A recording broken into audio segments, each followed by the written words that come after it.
ভেবে দেখো, পর্ণের নীল অন্ধকারে ডুবে থাকা অবস্থায় যদি তোমার মৃত্যু চলে আসে, তাহলে তোমার কেমন পরিণতি হবে?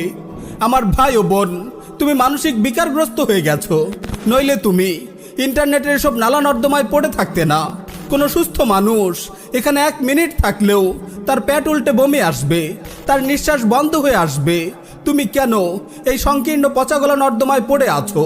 এসো, আমার হাত ধরো, আমি তোমাকে নিয়ে যাব সুন্দর এক পৃথিবীতে। তুমি আমার সাথে এসো, দেখো আল্লাহ তোমার জন্য কি সুন্দর পৃথিবী বানিয়েছেন। কেন তুমি আটকে আছো স্মার্টফোন আর ল্যাপটপের চারকোনা ওই ছোট্ট স্ক্রিনে? বাইরের পৃথিবী অনেক বড়, অনেক সুন্দর, অনেক নির্মল। ওই দেখো, নির্মল নীল আকাশ চারিদিকে গোল হয়ে নেমে এসেছে। মৃদুমন্দ হাওয়া গাছের পাতায় দোলা দিচ্ছে, বাগানে ফুল ফুটেছে, প্রজাপতি উঠছে, পাখিরা গান ধরেছে। ওই দেখো, আকাশ কালো হয়ে বৃষ্টি ঝরছে, শূন্য খেলার মাঠ তোমাকে হাত ছানি দিয়ে ডাকছে।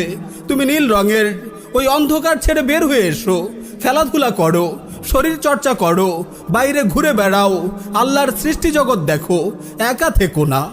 আমার ভাই, তুমি যদি এই জীবন ও যৌবন বিধ্বংসী আসক্তি কাটাতে চাও, তাহলে নিজেকে স্মার্টফোন ও ল্যাপটপ থেকে নিরাপদ দূরত্বে সরিয়ে নাও। অন্তত 3 মাসের জন্য তুমি স্মার্টফোন ও ল্যাপটপকে বিদায় জানাও। এটি একটি অব্যর্থ চিকিৎসা।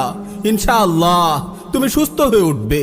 যদি তোমার পড়াশোনা বা কাজের জন্য স্মার্টফোন ও ল্যাপটপ ব্যবহার করা জরুরি হয়, তাহলে দুটো কাজ করো।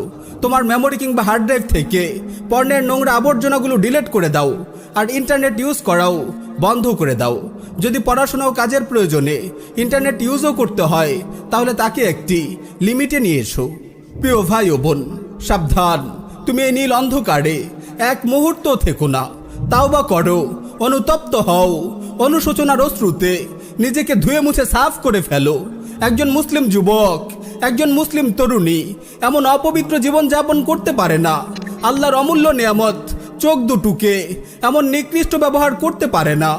নিজেকে প্রশ্ন করো, এই চোখ দুটো নিয়ে তুমি কোন মুখে হাউজে কাউসারের পারে রাসূলুল্লাহ সাল্লাল্লাহু আলাইহি ওয়াসাল্লামের কাছে দাঁড়াবে? এই চোখ দুটো নিয়ে তুমি কিভাবে হাসরের ময়দানে আল্লাহর সামনে দাঁড়াবে? তুমি না জান্নাতে গিয়ে তোমার মহান রবকে দেখতে চাও, তার দিদার পেয়ে ধন্য হতে চাও? এই চোখ দিয়ে তুমি রাব্বুল আলামিনকে দেখবে। ইন্না লিল্লাহি ওয়া ইন্না ইলাইহি রাজিউন।